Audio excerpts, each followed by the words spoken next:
Boa noite para todos, sejam muito bem-vindos a mais um estudo aqui pelo canal do NEP Paulo de Tarso. Que Jesus abençoe e inspire a todos nós em mais essa noite, a fim de que ela seja proveitosa. Um grande abraço para aqueles que nos acompanham aí de casa, aqueles que irão participar, deixando seus comentários também nos vídeos, para aqueles que aqui estão, nos dois planos da vida, que todos possamos comungar dessa mesma inspiração, em busca dessa luz do mais alto. Como o pessoal aí notou, na semana passada nós iniciamos uma nova passagem, mudando um pouquinho para quem ainda não pôde ver o primeiro episódio de estudo dessa nova passagem. A gente mudou em relação ao que havíamos comentado no último episódio, na última gravação da passagem anterior, que foi a passagem lá do bom combate, da armadura de Deus. A gente havia comentado que possivelmente começaríamos o estudo de Pentecostes, Atos capítulo 2, mas depois nós mudamos aqui por uma questão mais de cronograma também aqui do estudo do NEP. Fomos lá para uma passagem em Mateus. Até então, desde que começamos a gravar os estudos, ainda não havíamos gravado um estudo do Evangelho de Mateus. Fomos então para Mateus capítulo 26, versículos 20 em diante. Deixa eu ver aqui como é que está a divisão certinho, na tradução da Haroldo, ele põe do 20 ao 29. Passagem essa intitulada A Última Ceia Pascal. Então, os sinóticos todos falam da ceia pascal, Mateus, Marcos e Lucas falam dela, mas realmente onde ela está mais detalhada é no Evangelho de João, ali do capítulo 13 em diante. Nós temos bons capítulos destinados a esse diálogo entre Jesus e os discípulos. A gente quis trabalhar essa versão de Mateus, porque ela é uma versão mais sintética e ainda assim muito rica de reflexões para nós. E na semana passada, então, nós analisamos já o primeiro versículo, eu vou relembrá-lo aqui hoje, e hoje nós vamos avançar para o versículo seguinte, que é o versículo de número 21 desse capítulo 26. Então, eu vou ler tanto a versão do João Ferreira de Almeida, aqui corrigida fiel, como também a versão do Haroldo. Agora que nós voltamos para um dos evangelhos, nós temos aqui também a versão do Haroldo. Então, Mateus 26, 20, foi o versículo que analisamos semana passada. E, chegada a tarde, assentou-se à mesa com os 12. Então, um versículo bem simples, no entanto, extremamente rico de valores espirituais, conforme o que nós vimos na semana passada, assim, um chamado, um convite muito importante a essa serenidade, sabermos nos assentar quando é chegada a tarde, quando se aproxima o crepúsculo, e sabemos, em tais circunstâncias também, ofertar no banquete do nosso testemunho essa serenidade, essa confiança, essa fé, essa integridade, apesar das lutas que se anunciam. Então, a gente trabalhou bastante o aspecto, claro, mais simbólico desse versículo. O Haroldo coloca esse versículo nos seguintes termos: chegado o fim da tarde, reclinou-se à mesa com os 12. Então, muda-se basicamente aqui o verbo de assentar para reclinar-se, mas a ideia por trás é basicamente a mesma. Já o versículo de hoje está dito: e comendo eles, disse: em verdade vos digo que um de vós me há de trair. Versão do Haroldo. E enquanto eles comiam, disse: amém vos digo que um de vós me entregará. Vai lá, Everton, versão da Bíblia de Jerusalém. Hoje está com outra? Então, beleza, sossegado. Já temos duas versões aqui já. Então, antes da gente entrar no tema de hoje, algum ponto que ficou em aberto da semana passada? Qual foi aí a síntese daquilo que nós trabalhamos, pensando aí nessas expressões? Quem gostaria de trazer o seu contributo? Até para que o pessoal que ainda não pôde ver o vídeo do estudo da semana passada possa mais ou menos se inteirar. Falou com relação à certeza da crise que todos nós passaremos. Boa. E a necessidade da gente assim, se assentar nesse momento, antes dele, né, durante ele, tá seguro, né? E o momento da confraternização, o momento, o quão importante era esse momento que eles estavam ali vivendo, principalmente isso. Então, se a gente puder resumir assim, em 3 eixos centrais, né, o que nós desenvolvemos, pensando aqui nas próprias expressões do versículo, então, primeiro falamos bastante do chegado e o fim da tarde. Há uma primeira camada de registro histórico, de narração mesmo, então, era o fim da tarde e eles iam fazer a refeição. Mas esse fim da tarde, ou aquele momento que eles viviam, já anunciava um outro crepúsculo, que era o fim da estada do Cristo entre eles, ou entre nós, encarnado. Então se aproximava esse crepúsculo, era o fim da tarde, já se anunciava no horizonte a noite, com a partida de Jesus. E aí, a partir desse sentido mais alegórico da expressão, nós trabalhamos essa ideia da crise, esse conceito da crise, como que a crise ou as crises são cíclicas em todas as vidas, para todos os seres, para todas as coisas da criação. Existem períodos de dia claro, digamos assim, que serão marcados, sucedidos por um crepúsculo e por uma noite de aferição. Então, a gente falou bastante disso, da importância de termos essa consciência, de nos prepararmos para isso, de reconhecermos as crises quando surgem e de construirmos aí uma estrutura interna que nos permita, diante do crepúsculo que se aproxima, da noite que se anuncia, procedermos como Jesus procedeu. Então, ele já divisava a cruz, já divisava todos os testemunhos que estavam por vir.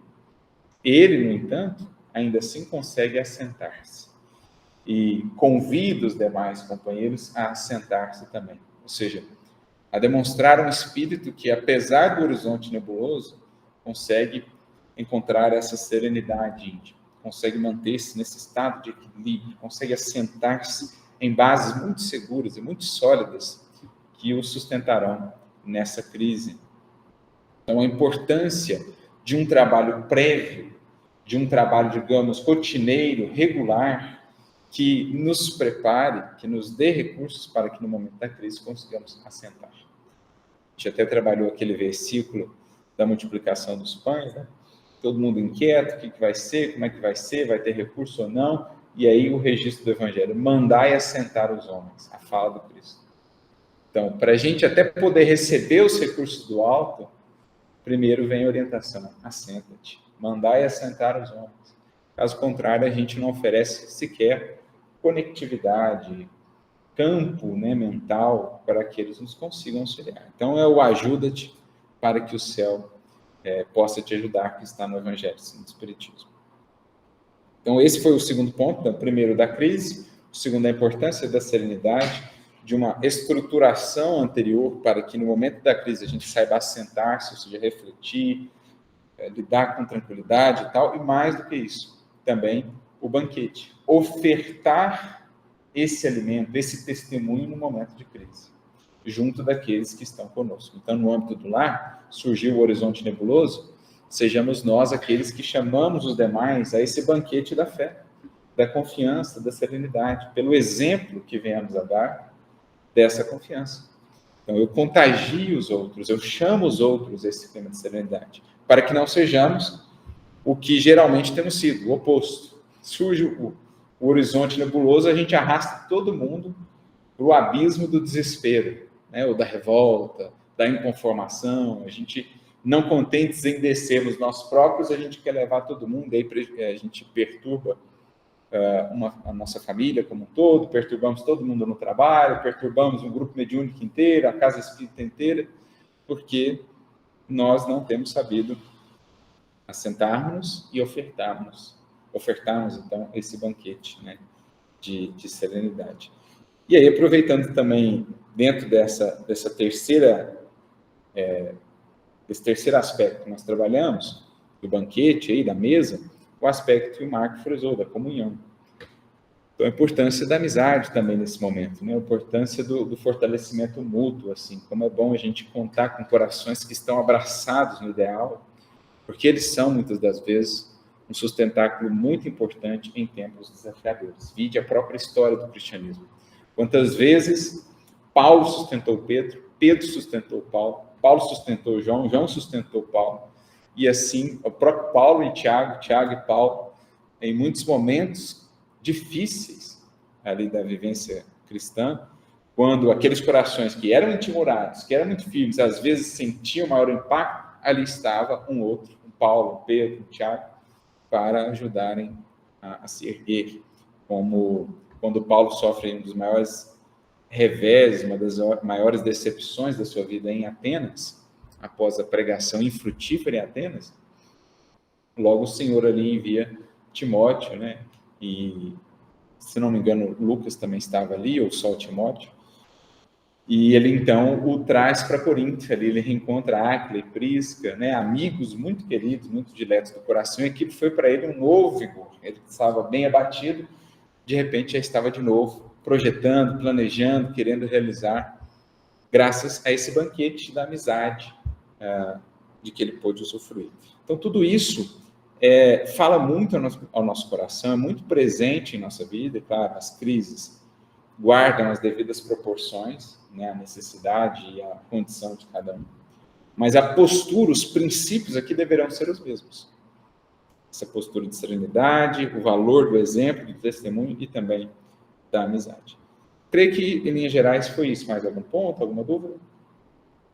Tranquilos? Provando que ninguém está sozinho, né? Exato. Deus ajuda a criatura através de outras criaturas. É só a gente observar a vida da gente, o transcorrer da vida, como que vai acontecendo tudo isso, os momentos difíceis da nossa vida, porque eles chegam, né? Sim. Não tem, eles chegam. Tem uma pausa pequena e vem outra. Tá? A gente já sabe como funciona. Isso. Então, mas nos momentos difíceis sempre tem alguém do nosso lado para segurar, para nos apoiar, para nos fortalecer. Né? E quanto mais solidária é a alma, quanto mais em serviço está, quanto mais esparge o amor, mais corações ela vincula a sua vida, mais auxílio ela encontrará nos momentos difíceis. Por isso, o imperativo do Evangelho do granjear amigos. Então, quem granjeia amigos amontoa o maior tesouro que é dado a uma criatura construir, que é o número de corações com os quais ela possa contar, especialmente nos dias mais ásperos. Então, daí o valor da solidariedade também na construção dessa rede, né, de apoio, digamos assim. E sempre pensarmos, né? Se nós recebemos solidariedade, nós possamos ser solidários com os nossos, né? Exatamente. Bom, então é isso. Vamos ao versículo de hoje. Enquanto comiam, disse Jesus, né? Amém vos digo que um de vós me entregará ou me há de trair. Já adiantando, né, pelo menos da perspectiva que nós trouxemos aqui para o estudo, hoje vai ser um estudo um pouco atípico, porque nós vamos nos focar aqui majoritariamente em alguns conceitos-chave da vida, da lei divina, a partir de uma expressão que está aqui. Né? Não vamos nos deter tanto em cada trechinho aqui do versículo, vamos focar aqui mais num determinado trecho, numa determinada parte, para disso a gente poder expandir em muitos textos de que nós vamos nos servir hoje, uma reflexão sobre temas muito importantes para nós, espíritos em evolução. Alguém se aventura aí em dizer qual seria esse trecho, ou alguém já tem alguma contribuição para, a partir disso, a gente poder ir encaixando aqui o que nós preparamos? O que vocês pensaram sobre o versículo? O determinismo. Foi na palavrinha. Foi numa palavrinha-chave aí. E aí as duas palavrinhas-chave já surgiram. Olha que beleza, que bênção, né? Então, essas duas, em conjunção, serão o mote, serão o cerne do nosso estudo hoje. Determinismo e livre-arbítrio, como convivem, como surgem, digamos assim, na criação e na trajetória de cada espírito. E por que essas palavrinhas surgiram aqui? Ou seja, sou estranho, não sou a princípio? Sou ou não sou estranho? Um de vós há de me trair. Então, vindo da boca do Cristo, parece aí um determinismo para o mal. E aí, qual que é o problema do determinismo no mal? Não tem responsabilidade sobre o ato, talvez. Não tem responsabilidade. Você falou alguma coisa? E não existe um determinismo para o mal. Não existe por quê? O que ele contraria? O livre-arbítrio, que é um aspecto, né, da lei, mas também, o que mais? A lei de evolução. Lei de evolução, ou seja, as próprias leis divinas, ele geraria essa possibilidade, né, de um determinismo. Vejam bem, a gente vai estudar melhor, né, o conceito de determinismo para entender também que existem diversos graus de expressão do determinismo. Mas, no âmbito moral, a existência do determinismo ou do fatalismo, ela seria um problema do ponto de vista da coesão da criação, justamente porque ela fere certos princípios fundamentais que Deus estabeleceu, né, em suas leis. E se algo nega uma lei divina, portanto, um atributo de Deus, né, uma qualidade de Deus, esse algo não está com toda a verdade. É preciso meditar mais detidamente sobre isso. Então, a gente trabalhou esse ponto aí, esse critério, né, dos atributos de Deus como crivo de análise de tudo que nós temos, da própria lei divina. A gente trabalhou isso em estudos aí para trás. Então, isso vai ser um ponto de partida importante para a nossa análise aqui. Então, a gente vai estudar esse tema do determinismo, do livre-arbítrio, partindo desse recorte, sobretudo do versículo. Um de vós me entregará, ou um de vós me há de trair. Parece existir aqui um certo determinismo de algo que não seria bom, né, ou edificante, e nós vamos tentar, então, destrinchar para entender o que o Cristo quis dizer com isso.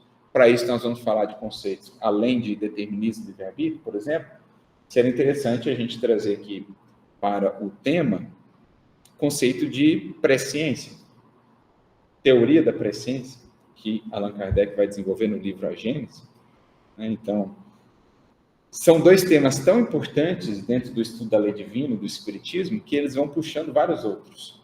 O entendimento de evolução, escala espírita, teoria da presciência, ou seja, predição do futuro, que está intimamente associado com o grau de evolução do espírito, e isso define maior ou menor abrangência de determinismo, de livre-arbítrio. Então, é bonito quando a gente mergulha no estudo do espiritismo, porque a gente vai vendo como que as coisas elas se interconectam e como que o estudo mais aprofundado pede de nós essa amplitude de pensamento, pede de nós essa maturidade, essa perseverança, para a gente conseguir montar um quadro mais amplo no qual nos encaixemos também e entendamos, né, como isso alcança a nossa própria vida.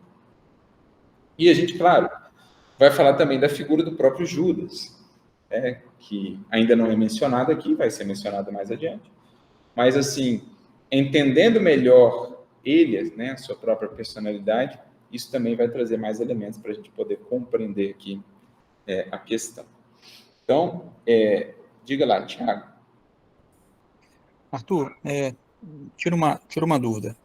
Esse determinismo, né, que está sendo discutido, Cristo ele teria um conhecimento moral e espiritual muito mais expandido do que a gente domina ou sabe.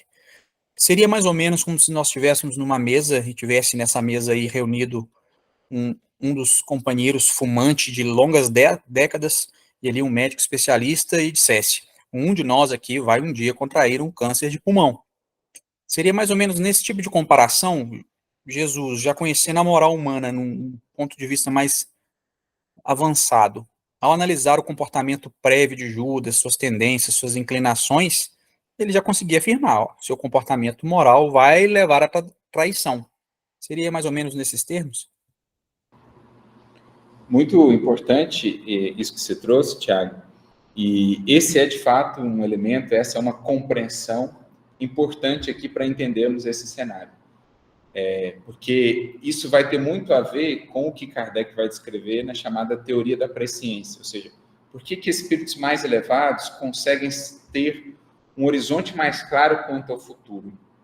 E aí ele vai justamente comentar, entre outros fatores, essa possibilidade que eles têm de, analisando tendências, pendores, atavismos, hábitos e outras coisas mais, seja de um indivíduo como de uma coletividade, eles conseguem vislumbrar melhor para onde aquilo aponta dentro de um campo de probabilidades. Porque, digamos que aqui a gente entra num universo que, mais que a gente estude, né, dentro da matemática, claro, existe toda uma área dentro da matemática de estudo disso, mas ainda assim é um campo assim fascinante, às vezes soa até misterioso, embora não seja, que é o campo da estatística, né, o campo da probabilidade. Assim, quando você pega, por mais que a gente veja tanto isso assim na engenharia, lá você pega uma distribuição de Gauss, né, uma distribuição gaussiana. Por mais que você veja aquilo, ó, a distribuição de determinado fenômeno vai seguir esse padrão, aquela curva de Gauss. Você fala, mas por que vai seguir nesse padrão? Você fica... Mas existem certas coisas, né, que apresentam esse padrão. E aí o Kardec, no estudo da presciência, já vou abrindo aqui para a gente começar, né, o nosso horizonte, ele vai falar muito disso. Está lá no capítulo 17 do livro Agentes, para quem quiser se aprofundar depois. Vamos ver aqui, ó, capítulo 15, Milagres do Evangelho, capítulo 16 é a teoria da presciência, e aí o capítulo 17 é que as predições do Evangelho.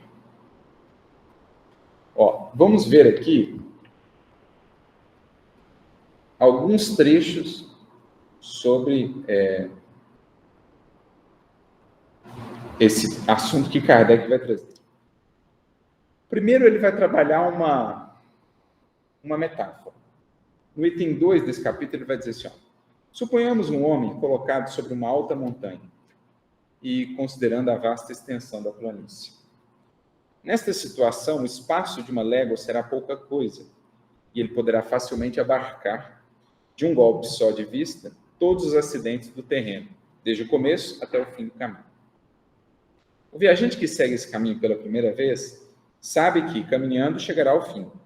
Aí está uma simples previsão da consequência de uma caminhada.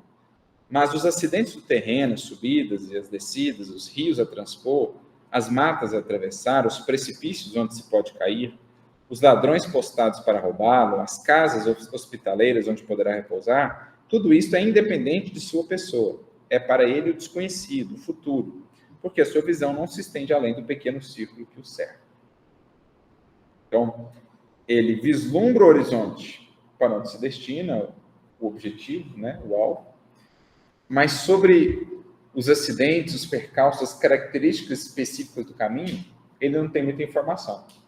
Digamos, se você vai fazer uma viagem, você sabe mais ou menos a direção para onde você está indo, o ponto onde você quer chegar, mas você não sabe exatamente como que está a estrada até lá. Quanto à duração, ele a mede pelo tempo que emprega para percorrer o caminho. Tirar-lhe os pontos de referência, a duração se apaga. Para o homem que está sobre a montanha e que segue com o olhar viajante, tudo isso é presente. Então, o outro que está aqui no início, o quilômetro 50 é futuro para ele. Mas para o que está vendo de cima, o quilômetro 50, de certo modo, já está dentro da vista dele. Então, Kardec meio que trabalha essa ideia de um presente mais amplo, né? Que no fundo, o próprio conceito de tempo é um conceito psicológico.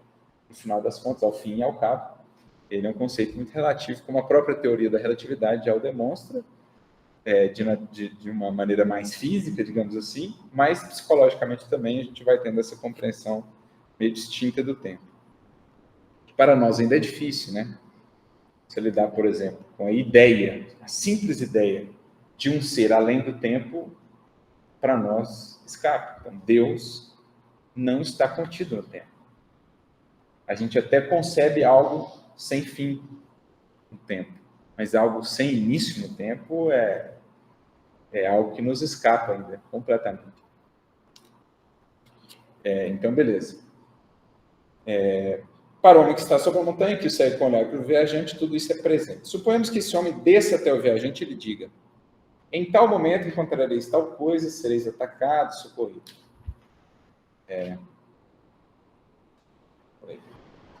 Ele diga: em tal momento encontrareis tal coisa, sereis atacado e socorrido.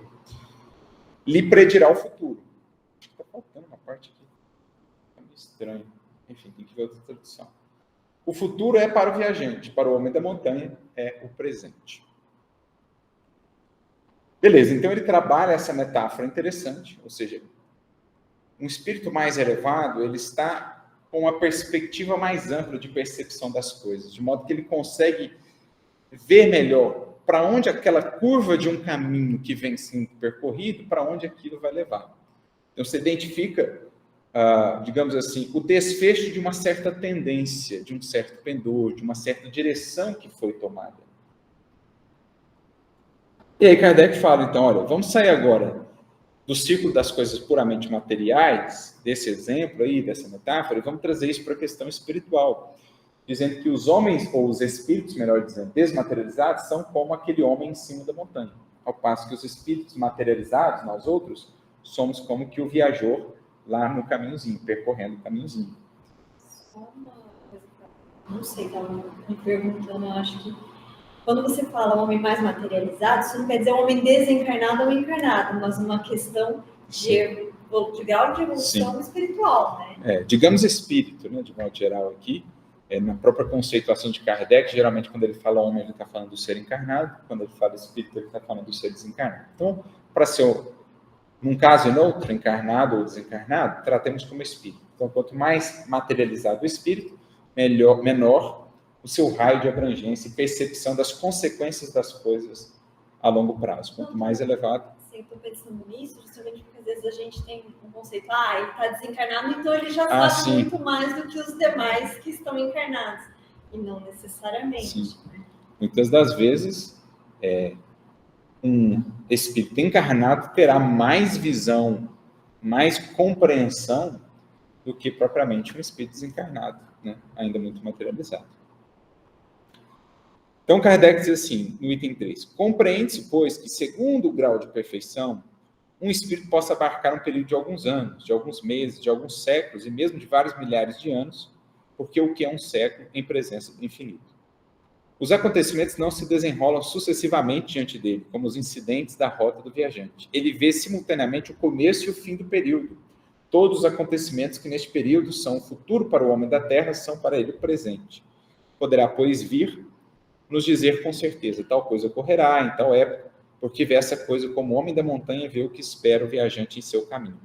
Se não faz, é porque o conhecimento do futuro seria nocivo ao homem, entravaria o seu livre-arbítrio, paralisaria no trabalho que deve cumprir para o seu progresso. O bem e o mal que o esperam, estando no desconhecido, são para ele a prova.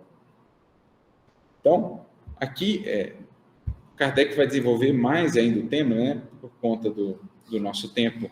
Não vamos, claro, ler todo o capítulo, fica a sugestão, mas a nossa ideia aqui é só ir fazendo recortes para entendermos como que Kardec e os espíritos vão explicar essa possibilidade da compreensão. Então, você imagina, vamos trazer isso para uma vivência moral, né, para um espírito. Se um espírito é ainda muito materializado, se, portanto, ele ainda se encontra numa condição em que está muito cativo de suas paixões, as probabilidades dele seguir um roteiro decorrente daquela escravidão às paixões são imensamente maiores do que um espírito que já está mais próximo de vencer determinadas paixões e que, portanto, tem uma tendência maior para não seguir aquele mesmo caminho a que aquelas paixões atendidas conduziriam. De modo que, quanto mais baixo nós estamos na escala evolutiva, quanto mais apegado à matéria, quanto mais sujeito às paixões, mais o espírito é, digamos assim, cativo daquelas consequências, mais existe um certo determinismo, embora ele não seja total, em torno daquelas atitudes, daquelas escolhas. Agora, previsível, porém mais previsível. não... A probabilidade é imensamente maior, digamos assim. A gente até vai ler uma mensagem da Emmanuel, é interessante que ele trabalhe mais ou menos essa ideia, que a vida de um homem, ela estabelece um cálculo de probabilidades. E aí, naturalmente, o seu livre-arbítrio vai ser operado dentro desse cálculo de probabilidades. Quanto mais materializado é ele, menos força o livre-arbítrio tem para fugir a certos arrastamentos. Quanto mais materializado ele é, mais força ele tem, maior a probabilidade dele fugir, dele sair de certos arrastamentos, né? Arthur, na questão Diga. da visão, né? Quanto mais elevado, maior o campo de visão. Isso. Mas eu tinha pensado, também tem a questão, assim, que mesmo aquele que está lá embaixo, mas se ele já fez esse caminho muitas vezes, se ele já assim, devassou esse ambiente, ele conhece, sem estar vendo. Mas ele não conhece a situação atual, talvez, porque ele não está enxergando se teve alguma modificação. Mas ele, por experiência, por repetidas vezes ter vivenciado aquilo, ele já imagina, ou tem quase certeza do que está para acontecer ali, ou o que tem ali. Sim, em termos de consequências, né, ele vai tomando cada vez mais consciência disso, e é isso até que vai impelindo a ganhar, a desenvolver cada vez mais força para evitar aquele padrão de repetição. Mas aí entra também o fator interno do ser, né? Porque o espírito mais elevado, ele não vê só um cenário exterior. Tal espírito estará sujeito a tais circunstâncias. Ele vê também um aspecto íntimo do ser. Então ele consegue sondar, ele já viveu isso, ele já sabe mais ou menos o que vai decorrer disso. No entanto, quando olha para o quadro interno dele, dos sentimentos dele, ele ainda demonstra muita adesão ou muita sujeição, submissão a essas mesmas paixões, de modo que a probabilidade dele repetir ainda é grande. Aí está a visão. A visão. Enxergar todos esses elementos. Entende? Eles veem não só cenário exterior, mas, sobretudo, uma ambiência interior, né? Trazendo para o nosso caso aqui, é bonito, né? Porque Jesus, ele vai dando essas pistas, esses avisos, apresentando certos convites, ajudas ao longo do tempo. Porque, naturalmente, ele conhecia ali as tendências de cada um dos espíritos, né? E vale considerar aqui que não só Judas caiu. Todos ali praticamente caíram, né? Então, ele conhecia as tendências e ele vai dando os recados. É claro que a queda de Judas, ela foi mais impactante, sobretudo para o próprio Judas, que culminou naquele desfecho tão doloroso. Mas, por exemplo... Dentro desse terreno de conhecer o íntimo, a gente tem, André Luiz, essas experiências de juntamente com o orientador, e aqui na cama desse enfermo, e aí se concentre e você vai, entre aspas, né, entrar no íntimo dele e vai saber de todos os pensamentos dele, vai rever as passagens dele. Dentro dessa mesma teoria, que o espírito mais elevado, digamos assim, tem essa capacidade de ler a mente dos outros espíritos, particularmente daqueles menos elevados do que ele, ou seja, não precisa falar, lê-se o pensamento. Da mesma forma, Jesus, embora encarnado por conta do estado, por conta da evolução que ele trazia, não teria ele, é uma hipótese, que ele leria o pensamento de cada um. Total. E que esses pensamentos já haviam passado pela mente de Judas e ele já sabia de antemão que provavelmente isso ia acontecer. Não, ele sabia assim, não só os pensamentos dali, mas toda a existência do espírito. E ele deu provas disso em outras, né? O moço rico, ele já... Absolutamente tudo. Absolutamente chamava tudo. pelo nome, quer dizer, sabia todo o histórico do espírito que estava... Devassava integralmente a alma. E também o que ele estava pensando em fazer, eventualmente. Sim. E numa situação dessa, ele saberia que Judas enveredaria por esse caminho, porque os pensamentos já teriam perpassado pela mente de Judas. Não, e veja, é interessante porque ele está vislumbrando, mas ele vai dando as advertências. Só para a gente fazer a amarração e trazer aqui para o caso de Judas, vamos ver o final aqui da teoria da presciência, porque olha o que Kardec fala, né? Ele está falando das predições e tudo mais, ele fala assim, também as predições de nosso dia não afetam... Não, essa parte eu acho que não é tão interessante aqui. Deixa eu ver de onde a gente começa, Pressente-se sobre as coisas futuras, pessoais ou gerais, quando isso pode ser útil, na medida da perspicácia da qual são dotados, como fariam conselheiros ou amigos. Aqui ele está falando dos espíritos superiores, né, ou mais elevados. As suas previsões são, pois, antes, advertências, que nada tiram ao livre-arbítrio do que predições propriamente ditas que implicariam uma fatalidade absoluta. A sua opinião, além disso, é quase sempre motivada porque não querem que o homem iniba a sua razão sob uma fé cega, o que não lhe permitiria apreciar a sua justeza. Então, como é que a espiritualidade, como é que os grandes espíritos em todos os tempos trabalharam? Por meio de advertências, lembrando que não necessariamente as predições tinham finalidade de se cumprir, justamente o oposto, né? Geralmente eram alertas para que houvesse uma retificação. Pode lembrar o caso aqui, conhecido do profeta Jonas, que vai lá, traz uma predição para Nínive, o pessoal se arrepende, a predição não se cumpre, o profeta acha ruim, né? Fica lamentando com Deus que não se deu a predição. Então, tudo isso está dentro de um conjunto aí, gente, de probabilidades. Isso é complexo para nós, porque estamos trabalhando aqui, assim, você imagina quantos fatores e variáveis envolvidos, só uma mente muito ampla para incorporar tudo isso. E aí, o espírito superior, entendendo o horizonte de cada um, pessoal ou coletivamente também, né, ele vai lançando certas advertências no sentido de dar alguma orientação, algum rumo àquele livre-arbítrio, sem, no entanto, interferir absolutamente naquele livre-arbítrio, tolhendo esse próprio livre-arbítrio. Você falou alguma coisa, Fer? Era do Jonas mesmo, né? Então, aí Kardec fala disso, beleza. Acho que essa parte da advertência aqui era mais importante. Por quê? Quando a gente olha a relação de Jesus com Judas, especialmente a partir dos relatos de Humberto Campos, né, do Boa Nova, a gente vai vendo que Jesus ele vai trabalhando gradualmente isso com Jonas. Então, tem lá o capítulo 5, né, em que Jonas já começa a mostrar ali Judas já começa a mostrar ali o seu pendor para a questão dos recursos, né, a bolsinha que ele estabelece ali para juntar recursos para a comunidade e tal, e ele chega todo feliz assim para Jesus, depois da primeira coleta na comunidade, fala assim: veja, senhor, a bolsa ainda é pequenina, mas já serve para começar, né? E aí Jesus fala assim: Judas, de fato, a bolsa é pequenina, mas queira Deus que você não sucumba sob o seu peso. Então Jesus já começa ele conhecia muito profundamente aquele coração, né? A trazer essas advertências para que ele tomasse cuidado nesses quesitos, né?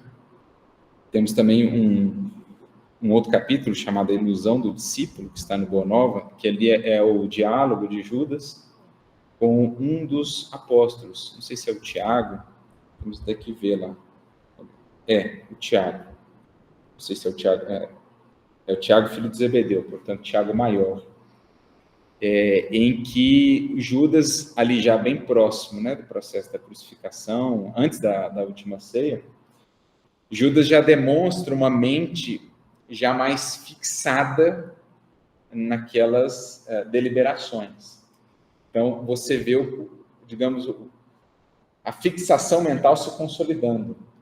Ele tomando cada vez mais aquela senda, embora os alertas que ele foi recebendo de Jesus, dos próprios companheiros, que Tiago chama ele à reflexão. Olha lá, Judas, olha bem o que você vai fazer. Lembra das palavras de Jesus.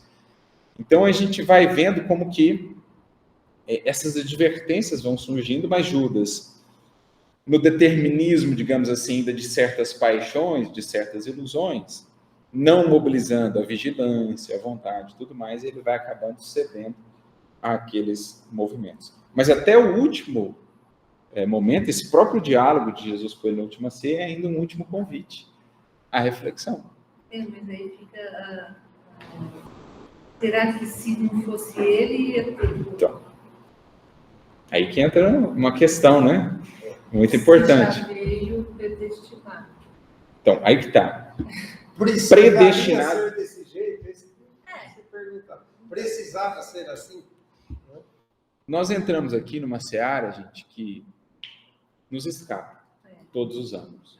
Mas uma coisa é certa: Judas não estava predestinado a fazer. Ele não veio para fazer isso. Não veio para fazer. É uma coisa que é dita, né? Até existiram certas correntes espiritualistas, o próprio Pietro Baldi, não sei se o Pietro Baldi trata exatamente disso, mas outras correntes espiritualistas que tentaram conciliar as coisas, dizendo que, na verdade, Judas cumpriu uma missão e que ele realmente tinha isso, mas isso soa contraditório com o próprio Evangelho. Se ele tivesse cumprido uma missão que lhe foi dada por Jesus, por que tanta culpa? Por que tanto remorso a ponto de suicidar-se? faz sentido, né? É contraditório esse argumento. Então, existem alguns que tentaram fazer, que defendem essa ideia, mas o próprio Evangelho, creio que é a prova mais evidente que não seria o caso. Aí entra o cenário, né? Então, precisaria ser pelo caminho da cruz? Teria outros meios? Então, esse jogo dentro do grande cenário divino, do que tem que ser, né? Da epopeia da redenção das criaturas, é algo que nos escapa. O mal que acaba sendo utilizado para propósitos divinos, mas se aquele mal não existisse, os propósitos divinos se cumpririam de outra maneira. Isso é algo que nos escapa. Para tanto, a gente vai até ler uma mensagem do próprio Emmanuel a esse respeito e uma outra do Chico no Pinga Fogo, quando ele foi indagado a respeito de Judas. Tudo isso como elementos para incorporar aqui a nossa reflexão. Mas lembrando que Jesus vai dando sinais. Até o último momento, quando ele fala para Judas assim: amigo, a que vieste? Lá no jardim, é como se ele desse uma última chance para a própria consciência de Judas, não para ele, Jesus. Para que Judas ali ainda pudesse se arrepender a tempo, talvez, né, e escolher melhores caminhos do que aquele que, infelizmente, ele acabou escolhendo depois que ele vê a magnitude das consequências do seu ato. No máximo, Jesus iria estar ajudando a Judas a se salvar, não que, assim, não deixasse que aconteceu, que tudo já estava... Exatamente, Judas se salvar e se redimir como Pedro, por exemplo. Né? Porque se retificar. Ele provocou, né, os doutores, Natalê, todos. Então, ele tinha uma comissão para cumprir, né? O Jesus. Eu digo que se não fosse pelo Judas trair ele, aí viria outra coisa. Mas a comunidade toda já estava procurando. Estando lá de Vimezai. Isso aqui para nós, por hora, seria especular, né? Assim, seria especular indefinidamente sobre o que nós não conseguimos. Vejamos o que o próprio Emmanuel diz a respeito. Mas tinha outras profecias também sobre Jesus, né? Outros tipos de profecias. Pode ser que se cumprisse outros caminhos. Digamos que existia um caleidoscópio de possibilidades, mas conhecendo, digamos assim, as tendências da humanidade, a probabilidade mais esperada seria aquela do Messias de Isaías, o sofredor que tomaria sobre os ombros a iniquidade humana. Digamos que seria mais ou menos esse o vislumbre, né, do mais alto. Mas, no livro Emmanuel Responde, tem lá um capítulo 13, em que não sei quem é a pessoa que fez essa pergunta, mas ele até cita aqui uma obra de Pietro Baldi, né, A Grande Síntese, na qual Pietro fala do determinismo, que é tão maior quanto mais baixo se está na evolução. E o determinismo diminui, digamos assim, à medida que se expande na evolução. Por outro lado, o livre-arbítrio ele é menor quanto mais baixo se está na criação, e ele aumenta à medida que se eleva na criação. Então, é uma figura que eu já vi uma vez, que eu acho que ela é bem elucidativa, acho que ela é até baseada em Leon Denis, um pouco do que ele fala nos seus livros. Então, pensemos esse triângulo aqui como sendo um triângulo descritivo da evolução, né? Esse é o triângulo do livre-arbítrio. Quanto mais baixo eu estou aqui na evolução, mais próximo do vértice, menor é o meu livre-arbítrio. Quanto mais elevado eu estou na criação, na evolução, mais amplo é o meu livre-arbítrio, que seria a distância entre esses dois segmentos de reta que delimitam a evolução. Por outro lado, também maior é a distância de um afastamento da linha do meio, que seria a linha do equilíbrio. Ou seja, quanto mais elevado está o ser, mais doloroso é para ele afastar-se da linha do meio. Maiores as consequências para si afastar dessa linha do meio. Diga, Fer. Só uma coisa que eu acho interessante aqui do Consolador, na questão 132, ali naquele trechinho que ele vai estar falando sobre livre-arbítrio e determinismo, porque às vezes a gente quer colocar ou é livre-arbítrio ou é determinismo. E aí o Emmanuel vai colocar, não, essas coisas coexistem e aí estabelece essa relação que você está falando. A gente vai até ler essa questão, porque ela é muito importante, mas se aqui, nessa parte de cima, vamos pensar numa ampulheta, eu tenho o triângulo que diz respeito ao livre-arbítrio, na parte de baixo da ampulheta eu tenho o triângulo que diz respeito ao determinismo. Quanto mais baixo na evolução, maior o determinismo. Quanto mais elevado na evolução, mais o determinismo vai reduzindo. De modo que, se eu traçar uma linha central aqui, nessa ampulheta, a evolução ela se dá nesses termos. Uma diminuição do determinismo e uma ampliação do livre-arbítrio à medida que eu progredo. Mas, claro, essas duas coisas coexistem na criação. Então, perguntaram para Emmanuel, depois de falar sobre essa questão do determinismo, olha, como podemos compreender, sem atribuir injustiça à divina lei do determinismo, a atitude de criaturas como Judas, por exemplo, que contribuiu para o cumprimento das profecias? Se não fosse ele, outro seria. Não compreendemos como pode o determinismo escalar alguém para a prática de um ato nefando, né? Cujas consequências imprevisíveis para o praticante lhe causarão profundos e prolongados sofrimentos. Olha só, a pessoa que pergunta já tem a resposta. E o Emmanuel vai dizer, olha, sabemos que determinismo e livre-arbítrio coexistem no espaço e no tempo em que se nos amplia o tônus vibratório na atualidade de nossos valores evolutivos. Todos os dias encontramos o fantasma do ontem nas circunstâncias que nos cercam e diariamente cultivamos o campo das causas para a colheita de experiência amanhã. O que o Emmanuel está querendo dizer com esse parágrafo? Que tem coisas que estão assim, determinadas para que aquela criatura passe pelo que ela plantou e está colhendo e pelo que ela está plantando e vai colher. Exato. Ou seja, o fantasma do ontem aqui, muito do determinismo de hoje, de determinadas experiências pelas quais eu preciso e irei passar, são decorrentes de um certo livre-arbítrio de ontem e a se traduzirem no hoje. Mas também, a maior probabilidade de uma atitude equivocada hoje, ela é resultado do quê? De um hábito infeliz, um conjunto de hábitos infelizes cultivados por muito tempo, que faz com que a probabilidade do equívoco hoje seja muito maior em decorrência desse atavismo pretérito. Então, sempre o ontem refletindo, determinando em algum nível hoje. Mas há sempre um espaço do hoje, uma margem para uma sementeira distinta visando o amanhã.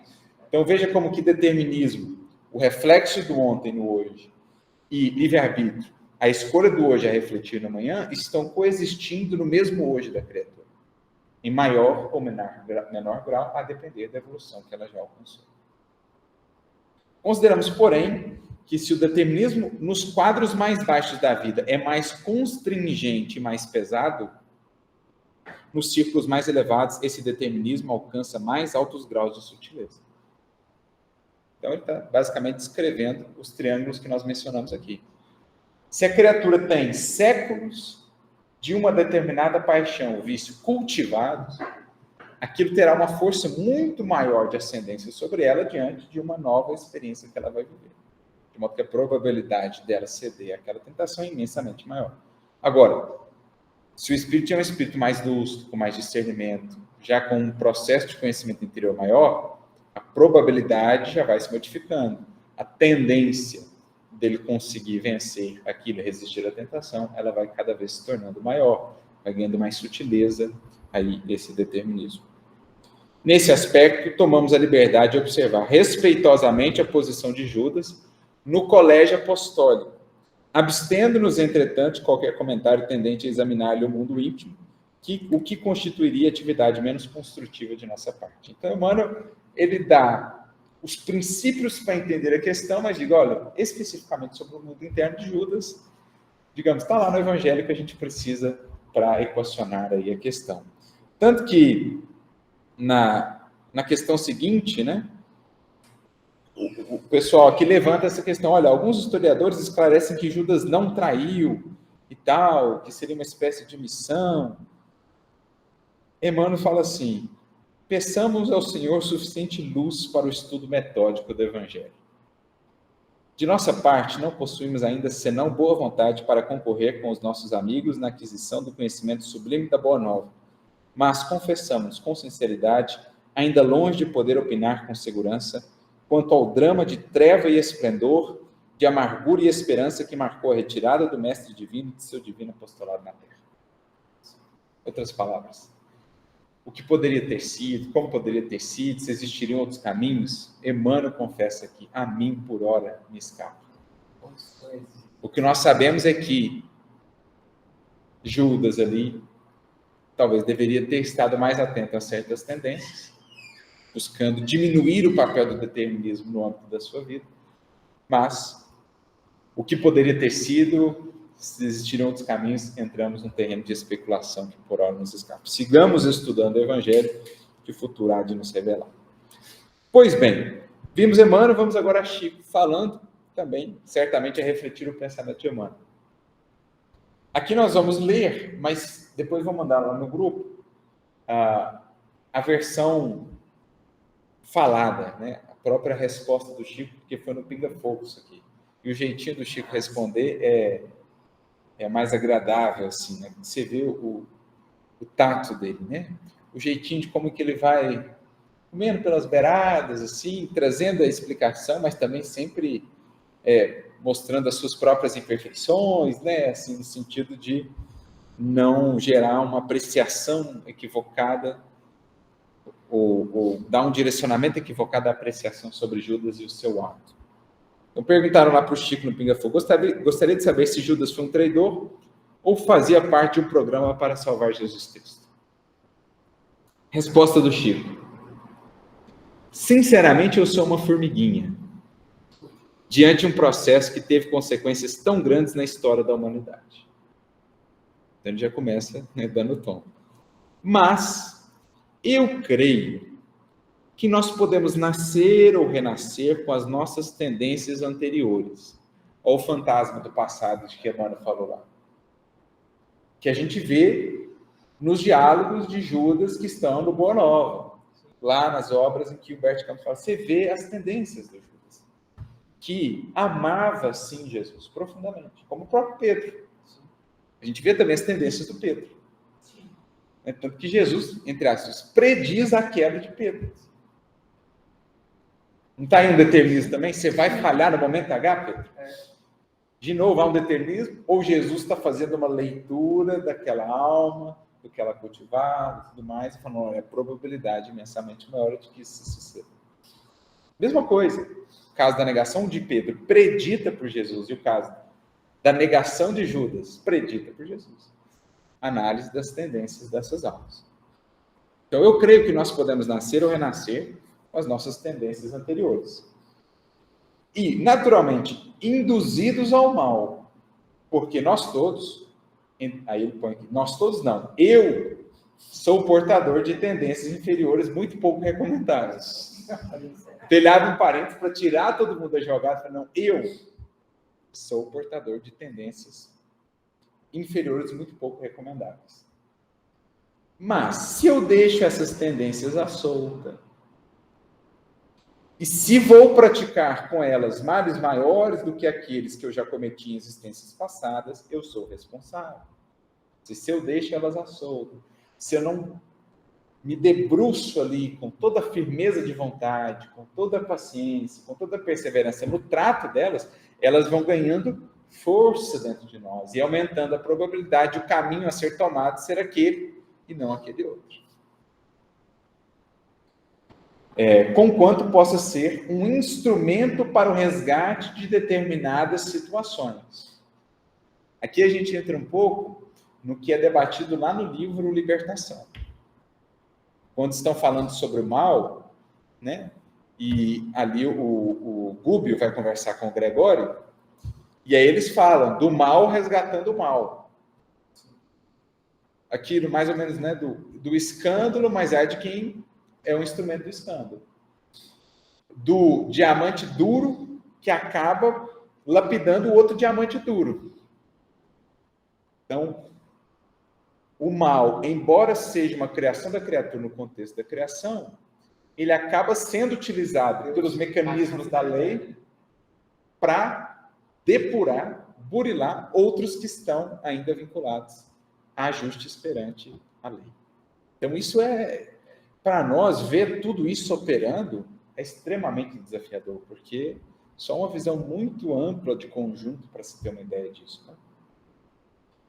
Então, é o que ele está dizendo, olha, as minhas tendências inferiores, embora eu deva lutar contra elas, embora eu tenha o dever de vencê-las, em se manifestando, elas ainda acabam, pela sabedoria divina, sendo utilizadas para resgatar certas coisas, para atuar em certos contextos, como era o caso lá do Gregório, que, dando vazão àquelas paixões, aquele orgulho todo, acabava sendo um instrumento de resgate, embora aquilo não fosse justificável do ponto de vista pessoal dele. Então, conquanto possa ser um instrumento para o resgate de determinadas situações ou peça na engrenagem da história de grupos ou coletividades, com consequências agradáveis ou desagradáveis para o futuro.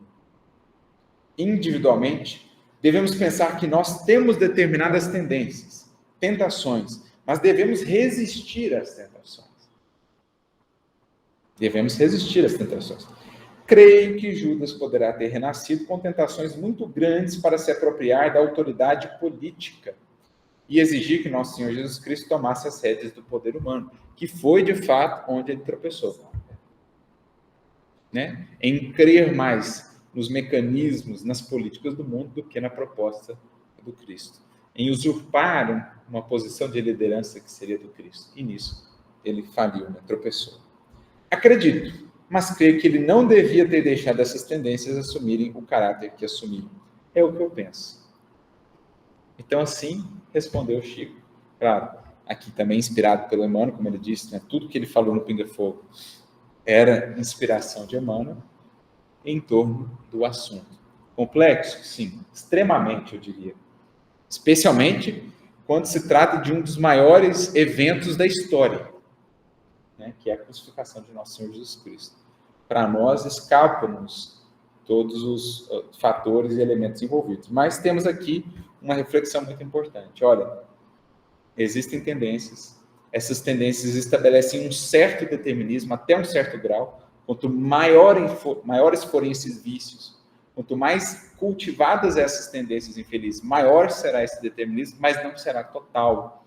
E a criatura tem, então, de mobilizar livre-arbítrio, vontade, para ir vencendo essas tendências e fugindo, escapando, digamos assim, à ascendência dela sobre a sua vida. Diga, Tati. Boa noite, pessoal. Arthur, enquanto você falava aí, eu estava pensando naquela passagem do Evangelho de João, do cego de nascença. Quando os discípulos perguntaram, né, mas quem pecou, né, para que ele nascesse assim? É claro que aqui nessa passagem não teve uma ação do cego, né?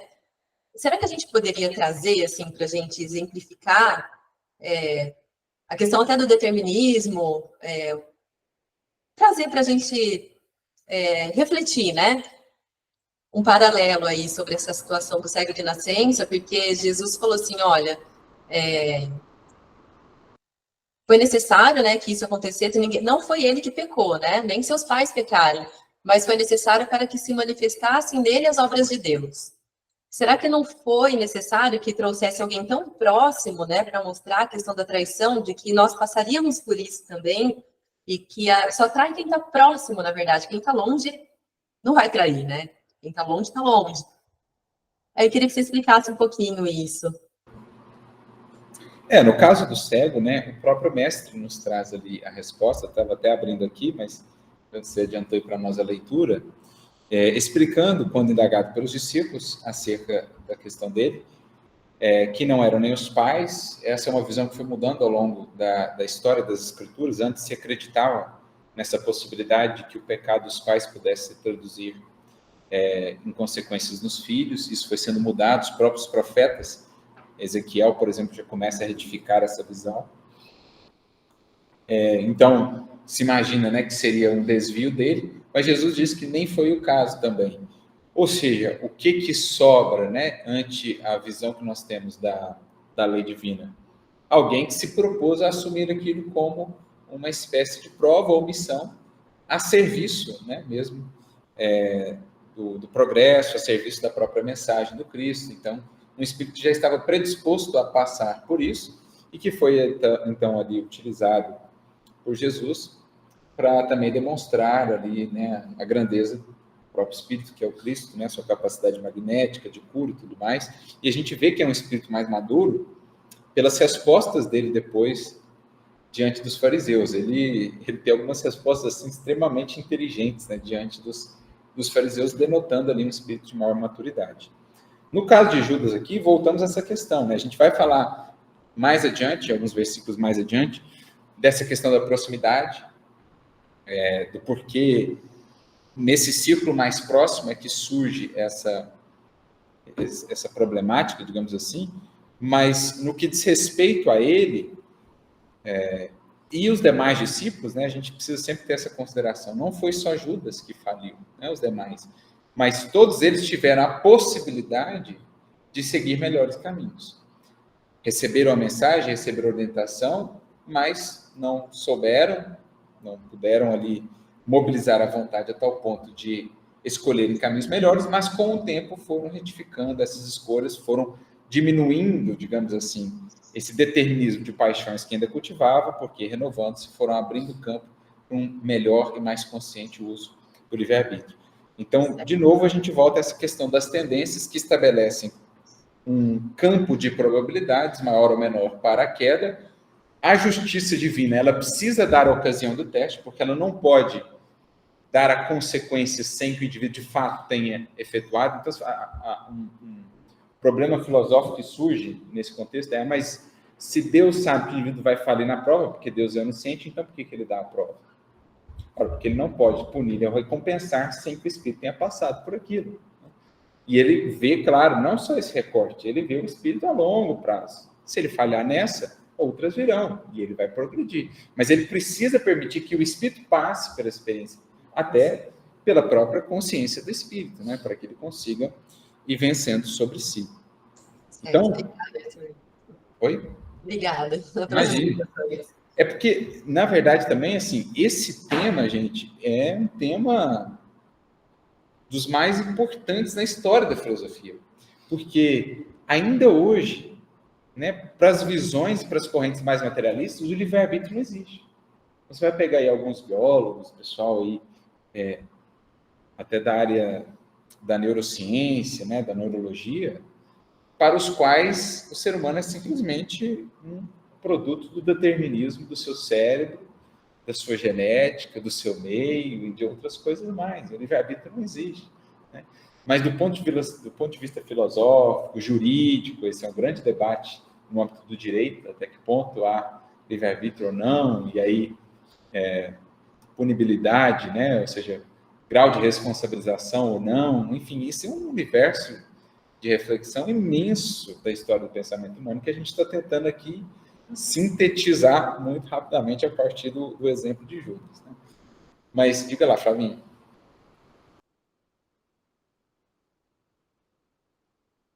Tá mudo.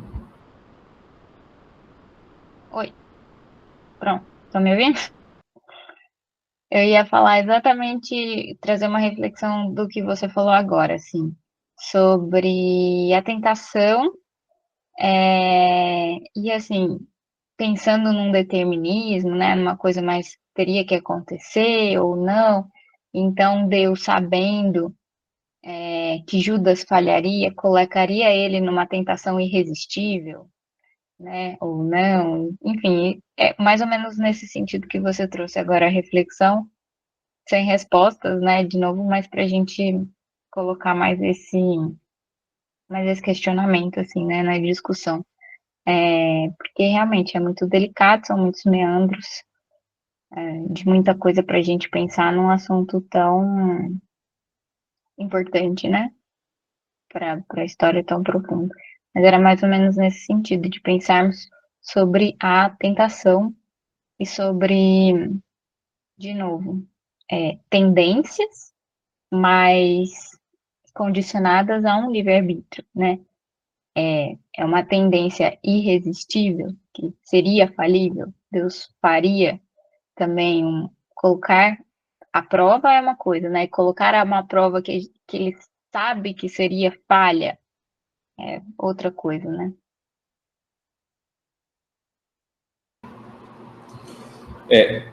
Isso aí. Então, essa é uma questão realmente muito ampla, né? Muito complexa, em que a gente vai, por hora, tateando a partir desses princípios que nós vamos aprendendo, mas sempre compreendendo isso, né? Que há sempre margem de mudança de rumos, né? Então, Deus, embora onisciente, embora onipotente, sabendo de todas as coisas, inclusive das escolhas que teremos, ele nos permite viver experiências, dá-nos sempre margem de escolha, para que a gente possa também, diante de nós próprios e da nossa própria consciência, ter essa percepção, né, de vitória sobre nós, das nossas limitações, das nossas tendências e tudo mais. Diga, Tiago. Vou trazer mais um elemento aqui para o debate. No capítulo 46 do Nosso Lar, o André Luiz questiona a mãe dele quando ela fala que haveria uma reencarnação compulsória do pai e das duas perseguidoras. E aí um dos questionamentos que o André Luiz faz para a mãe dele é o seguinte: uai, cadê o livre-arbítrio? Eles vão ter que reencarnar, né? E aí ela responde mais ou menos assim: relativamente à liberdade irrestrita, a alma pode invocar esse direito somente quando compreenda o dever e o pratique. É indispensável reconhecer que o devedor é escravo do compromisso assumido. Deus criou o livre-arbítrio. Nós criamos a fatalidade. É preciso quebrar, portanto, as algemas que fundimos para nós mesmos. Ou seja, ela vincula o livre-arbítrio ao cumprimento de dever. Jesus ali provavelmente estava vendo que Judas já falhava nesse cumprimento de dever, estava vendo ali uma fatalidade, um fato consumado. Então, a mãe Dona Luísa vincula o livre-arbítrio a esse dever bem cumprido, né? Exatamente. Muito boa essa lembrança, né? Porque é isso, as consequências, a partir do momento que atos foram consumados, as consequências, daí por diante, dentro daquele universo das consequências, já não há mais livre-arbítrio. Existe um livre-arbítrio a posteriori, em outras coisas, mas existem consequências das quais aí já não se pode escapar ante aquilo que foi feito. Então, vocês veem que é, de fato, um tema muito complexo, né, para a gente meditar a respeito. Vamos lá ao livro que a Fê já citou, o Consolador, porque o Emmanuel ele tem uma série de questões sobre esse tema. Elas são até extensas aqui, as respostas. Vamos ver quanto dá para a gente trabalhar delas aqui, mas fica também como material para depois vocês lerem e meditarem mais a respeito, né? Então, começa ali na questão 132 em diante, principalmente a 133, a 134, a 135 também é muito legal, para mim é uma das melhores visões da doutrina espírita sobre bem e mal, conceituação de bem e mal, que Emmanuel vai trazer na questão 135. Mas lá na 132 perguntam a ele, né? Há determinismo e livre-arbítrio ao mesmo tempo na existência humana? E o Emmanuel responde: determinismo e livre-arbítrio coexistem na vida, entrosando-se na estrada dos destinos para elevação e redenção dos homens. Então, trazendo esse exemplo que o Tiago agora nos trouxe, até as escolhas do pretérito que levaram aqueles espíritos a tais condições, existia um livre-arbítrio naquele quesito. A partir do momento que eles fizeram as escolhas infelizes, geraram um determinismo de uma colheita amarga dentro daquele quesito.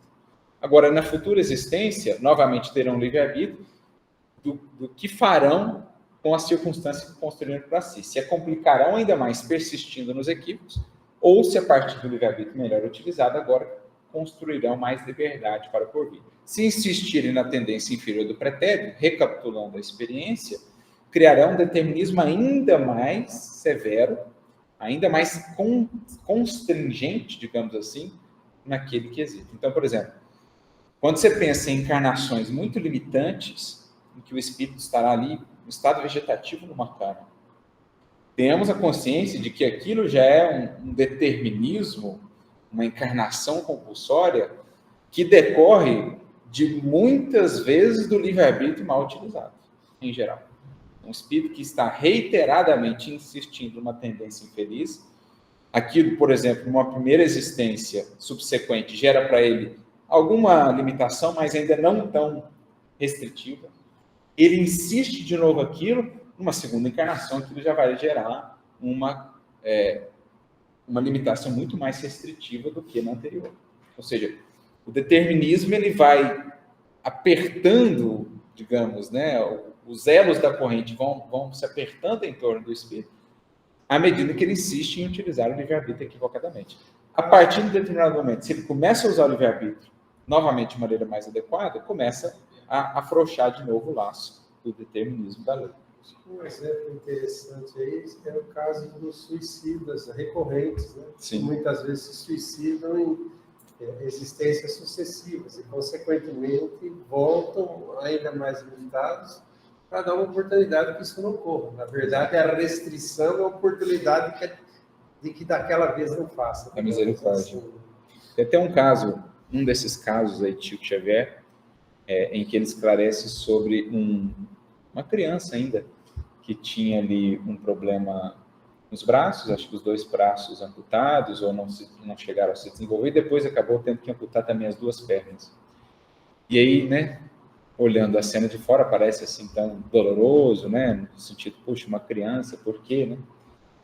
E ali o Chico então explica o caso, que de fato era um espírito suicida, com aquela ideia fixa ainda muito presente, e que não fosse aquela restrição, muito provavelmente reiteraria no ato. Então, a misericórdia divina entendeu que o melhor para ele naquele momento seria a restrição quase que total da sua locomoção, para que, internado no corpo físico, ele pudesse refletir melhor sobre escolhas e começar um processo de reparação. Então, olhando de fora, parece não haver motivo, ou que justiça explicaria isso. Olhando a fundo, há uma perfeita e extremamente misericordiosa justiça atuando. Então, voltando aqui, o primeiro, né, o determinismo, é absoluto nas mais baixas camadas evolutivas. Então, para o ser que sequer despertou ainda a razão, que está mais próximo da animalidade do que propriamente com a humanidade, ele está basicamente sujeito a um instinto e ao pleno determinismo. Quando ele vai evoluindo, desenvolvendo razão e discernimento, o determinismo vai cedendo espaço, o instinto também, o discernimento vai assumindo, porque o discernimento é o elemento básico do livre-arbítrio, né? E o segundo, né, o livre-arbítrio, amplia-se com os valores da educação e da experiência. Então, quanto mais se educa o espírito, mais livre-arbítrio ele tem, porque mais discernimento, mas também mais responsabilidade associada a isso. Acresce observar que, sobre ambos, pairam as determinações divinas, baseadas na lei do amor, sagrada e única, da qual a profecia foi sempre o mais eloquente testemunho. Não verificais atualmente as realizações previstas pelos emissários do Senhor há 2... Nossa, aqui acho que tem algum erro de digitação, tá? Há 2 e 4 milênios. Talvez ele esteja falando lá do Antigo Testamento, né? Talvez seja isso. No divino simbolismo das Escrituras, estabelecida a verdade que o homem é livre na pauta de sua educação e de seus méritos na lei das provas, cumpre-nos reconhecer que o próprio homem, à medida que se torna responsável, organiza o determinismo da sua existência, agravando ou amenizando-lhe os rigores até poder elevar-se definitivamente aos planos superiores do universo. Então, quando fala-se de determinismo, por exemplo, pensando no quadro reencarnatório de um espírito, muito do determinismo e até mesmo do livre-arbítrio se processa antes da encarnação, quando se estabelece as principais experiências que o espírito vai viver. Então, elas são um conjunto do que ele produziu no pretérito e que se traduz agora como experiências que ele precisa viver, e também dos acordos que ele fez com a espiritualidade por meio do uso do seu livre-arbítrio, ou seja, as provas que ele solicitou, as provas com as quais ele concordou passar. Juntando essas duas coisas, se estabelece um quadro reencarnatório para ele, em que os principais marcos estão definidos, mas não as coisas do cotidiano, as decisões mais corriqueiras que serão tomadas ao longo da vida. Então, tal experiência, tal enfermidade, tal revés, isso está dentro do plano já. Agora, as coisas menores, as coisas mais circunstanciais, isso corre por sua conta.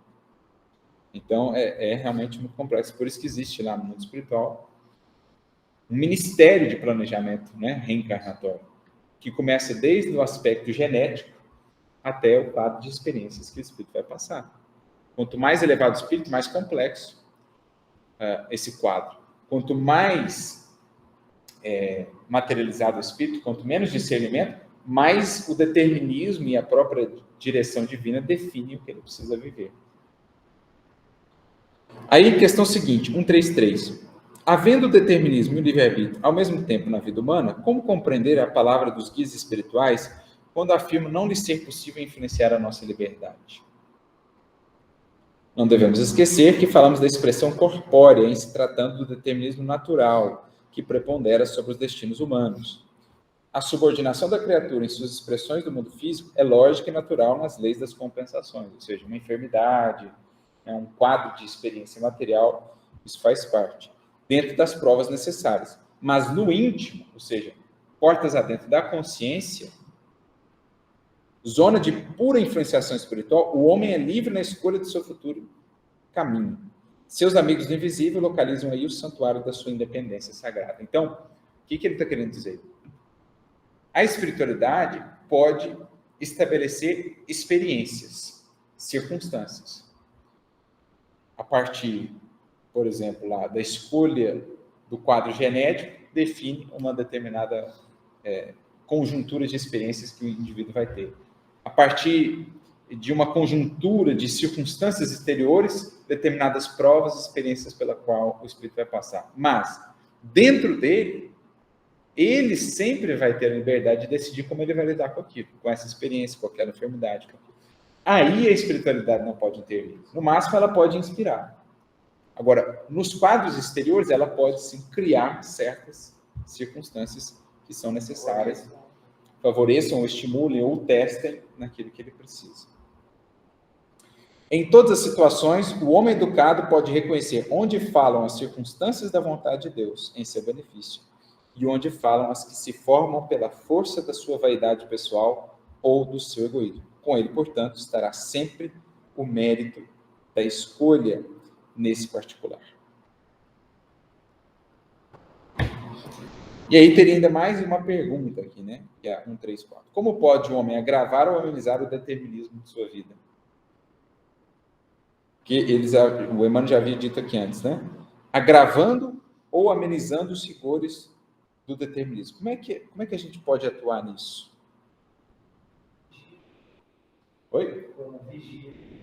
Com vigilância, né? Estado, mantermos vigilantes, tudo mais, que são um produto, né? Esse estado de vigilância. Ele é um produto, ele é um resultado do quê? Oi? Das escolhas, do meu empenho, do meu esforço por me educar, por me conhecer, por orar, por me disciplinar. Tudo isso vai estabelecendo um estado de mais vigilância, de mais autodomínio, governo próprio, governo íntimo. E esse estado, portanto, vai diminuindo a ascendência do determinismo na minha vida. Por quê? Se eu não busco estudar, se eu não busco orar, se eu não busco me conhecer, a paixão me domina. O vício tem pleno poder sobre mim. Eu sou um escravo disso. Agora, a partir do momento que eu começo a iluminar o meu interior, com a luz do discernimento, com mais consciência, com a força da oração, com o autodomínio, com o autogoverno, aquele vício que antes tinha tanta força sobre mim vai perdendo força. Então, o determinismo que antes era tão presente, digamos assim, a probabilidade tão ampla de queda, aquilo vai perdendo força, quanto mais eu invisto em estudo, em autoconhecimento, em governo, em vigilância, em trabalho, no bem, né? Que é justamente o que a espiritualidade sempre vai nos indicando. Então, as advertências de Jesus para Judas, como para os demais discípulos, eram nesse sentido, para que estivessem vigilantes, para que estivessem muito atentos aos seus sentimentos, ao que os impulsionava, aos vícios que ainda os conduziam, para que pudessem diminuir a ascendência desse determinismo de falirem, de caírem. Por isso a espiritualidade nos fala tanto do trabalho do bem, da oração, do estudo, para diminuir essa ascendência do determinismo em nossa vida. Que é basicamente, a resposta é mais extensa aqui do Emmanuel, mas ele vai falar basicamente disso, né? Da educação. Quanto mais o espírito educar-se, quanto mais consciência ele conseguir construir, menos ele está sujeito ao determinismo, mais poderá exercer de fato o seu livre-arbítrio e exercer bem o seu livre-arbítrio. Diga lá. Tominha. Boa noite, pessoal. Então, nós podemos dizer, né, Arthur, a gente sabe que a consciência é o que norteia a nossa vida, né? Consciência, ela é bem correta com isso.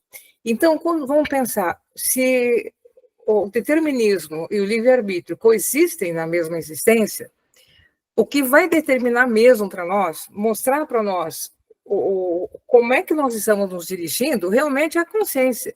Porque se nós já estamos querendo evoluir e saímos da lei, ferimos o contexto que nós já temos da existência, a consciência vai mostrar para nós. Nós ficamos com aquela dorzinha na consciência, aquela situação, eu fiz alguma coisa errada. Aí você pensa, medita, ora, né? Vigia. Aí a consciência acaba te mostrando, não, você está saindo, volta, aí o livre-arbítrio toma a rédea de novo da situação. Seria isso, né? Seria isso, querida. Iluminar a consciência, educar-nos para que, então, o livre-arbítrio, de novo, amplie sua margem de atuação e, mais do que isso, dentro do livre-arbítrio, para que escolhamos adequadamente, inspirados por essa consciência que foi esclarecida. E para a gente fechar o estudo aqui de hoje, de novo, né? Na verdade, aqui é uma abertura de horizontes, porque esse é um tema sobre o qual vamos refletir o resto da nossa vida, por muitos séculos ainda. Mas a gente está aqui trazendo os princípios fundamentais para esse tipo de análise. E, para tanto, eu separei aqui uma mensagem que eu acho que ela sintetiza muito bem tanto essa questão do determinismo, do livre-arbítrio, do quadro de probabilidades, o caso de Judas e o caso de cada um de nós. Ela está no livro Vinha de Luz, capítulo 113, e ela se chama A Fuga.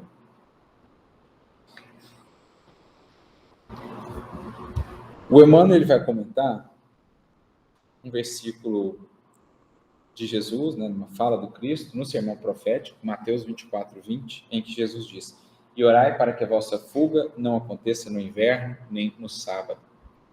De novo, aqui nós temos essa imagem, essa figura similar ao crepúsculo aqui, a chegada da tarde que nós mencionamos, né? O sábado aqui e o inverno são elementos similares à tarde, na passagem que nós estamos estudando. Mas o comentário de Emmanuel nessa mensagem, ele é alguma coisa assim de fantástico, né? Porque ele trabalha conceitos muito complexos da evolução a partir desse versículo.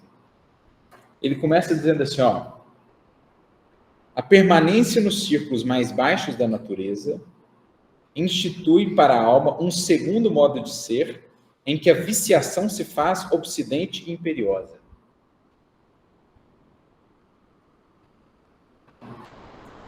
E aí, o que ele está falando? A partir do que nós lemos aqui nas outras mensagens.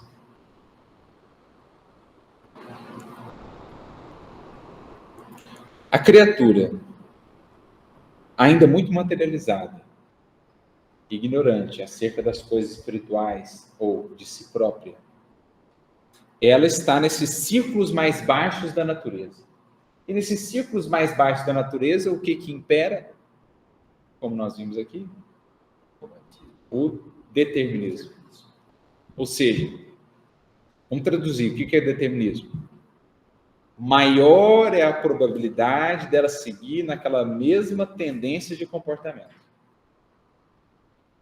Então, nesse estado, em que ela dá livre vazão às suas paixões, a tendência dela dar livre vazão à paixão diante de uma outra tentação é imensamente maior. Quase que total. Por isso que Emmanuel diz aqui, em que a viciação se faz obsidente e imperiosa. O vício é quase que um imperador dentro do ser. Porque ele é a voz que dita. Lá no fundo tem a consciência? Tem. Há uma possibilidade, uma probabilidade, ainda que diminuta, da consciência falar não ao vício? Sim. Mas o vício ainda impera.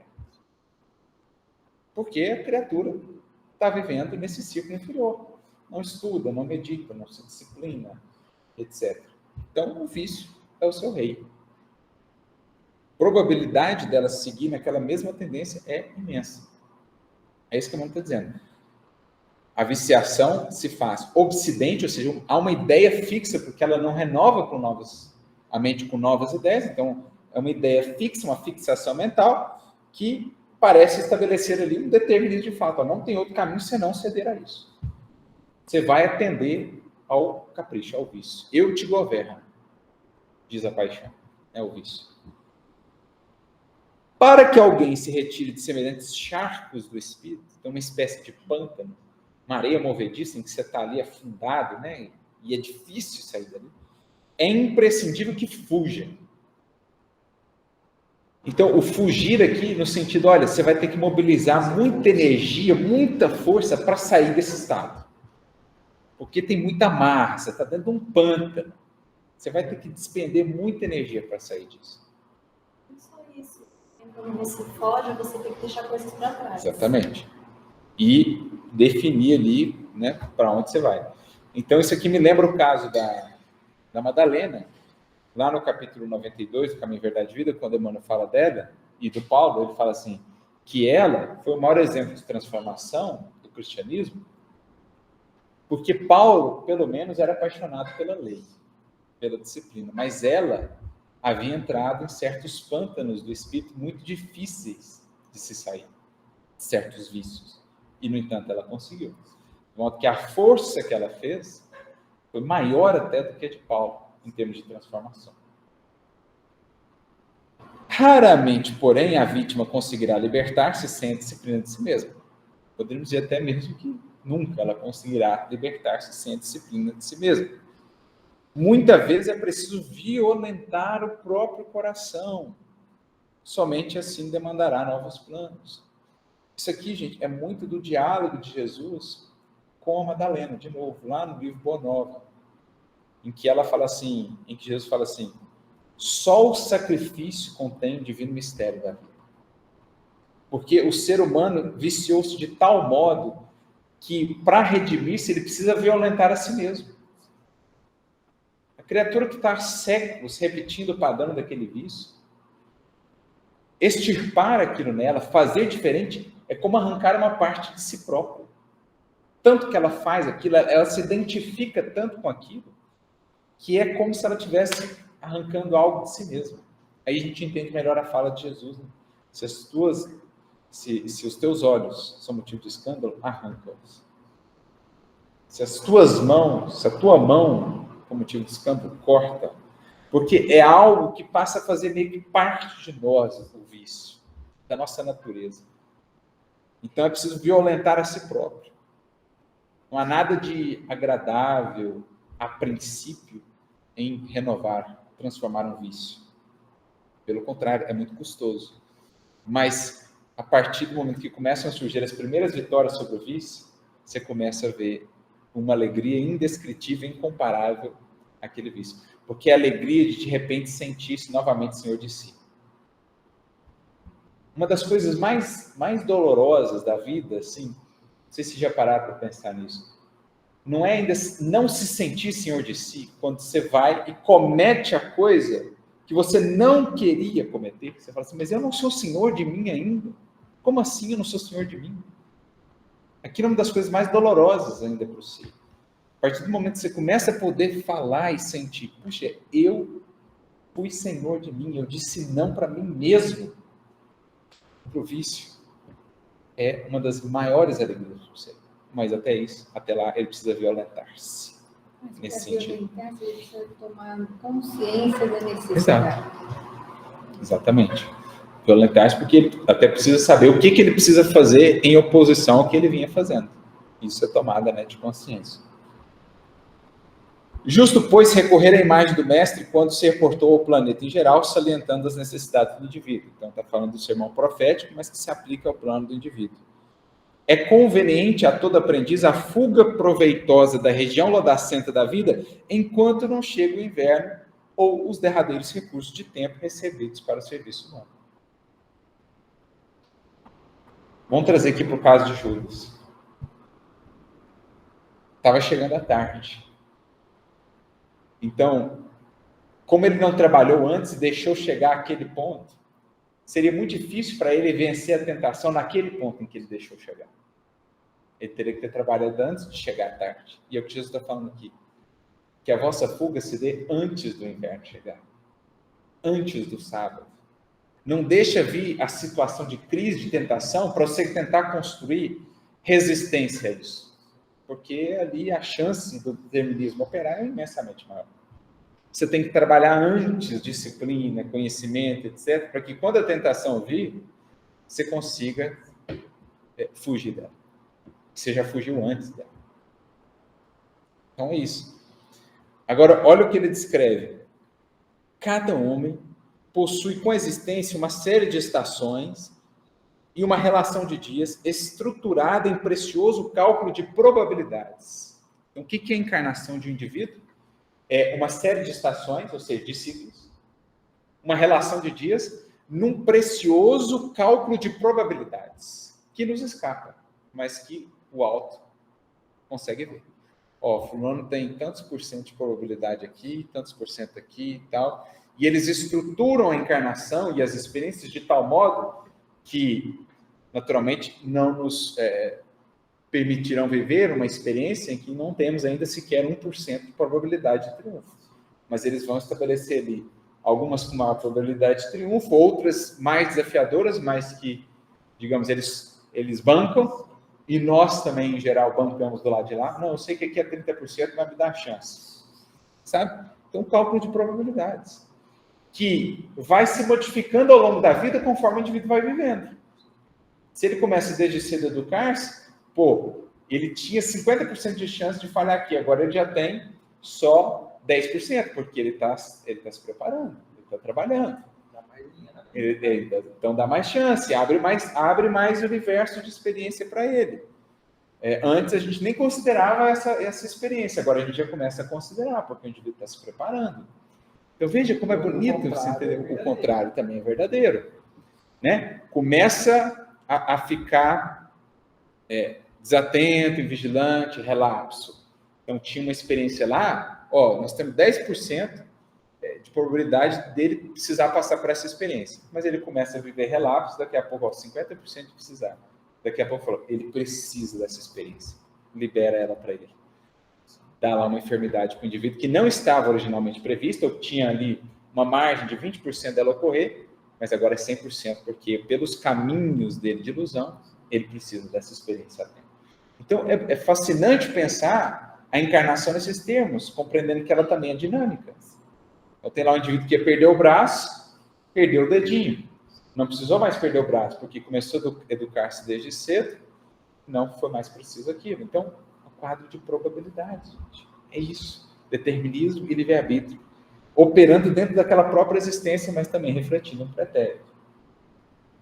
Razoável se torna que o trabalhador aproveite a primavera da mocidade, o verão das forças físicas, o outono da reflexão, para a grande viagem do inferior, aqui está digitado errado, para o superior. Entretanto, a maioria aguarda o inverno da velhice ou do sofrimento irremediável na terra, quando o ensejo de trabalho está findo. Espera só o crepúsculo, seja da velhice, seja da prova difícil, sem ter trabalhado antes. As possibilidades para determinadas experiências jazem esgotadas. Não é o fim da vida, mas o termo de preciosa concessão. E, naturalmente, o servidor descuidado que deixou para sábado o trabalho que deveria executar na segunda-feira será obrigado a recapitular a tarefa, sabe Deus quando. Então, o caso de Judas é, infelizmente, o coração que deixou para sábado a tarefa que Jesus lhe vinha pedindo que fosse efetuada na segunda, na terça, na quarta. Mesmo caso de Simão Pedro, que deixou para o sábado a tarefa que o Senhor lhe pedia fosse executada na segunda, na terça, na quarta. Assim, cada um de nós. A gente deixa para o crepúsculo, para o frigir dos ovos, digamos assim, a atividade que pediria de nós mais previdência, mais consciência e preparação prévia, que propriamente querer resolver as coisas de sopetão. Chegando ali, naquele estado de Judas, ou estado de Pedro, já tinha quase que um determinismo absoluto, porque o caminho já estavam, digamos, as margens do abismo, e a chance de queda ali era imensamente maior do que se tivessem retificado anteriormente. Então, acho que essa mensagem ela é muito elucidativa nesse sentido para entendermos, né, a coexistência dessas duas coisas em nossa vida, nesse cálculo aí de probabilidades. Mais alguma dúvida, alguma coisa? Eu sei que o assunto é bastante complexo, né? em boa parte, ele envolve horizontes que nós ainda não conseguimos abarcar no nosso atual estágio evolutivo, mas podendo entender já o princípio de funcionamento das coisas, isso já clareia muito para nós. E a mensagem fica basicamente identifiquei uma fragilidade minha, trabalhemos quanto antes dela, para que ela não cresça e ganhe sobre nós mais ascendência a definir um certo determinismo que poderíamos evitar.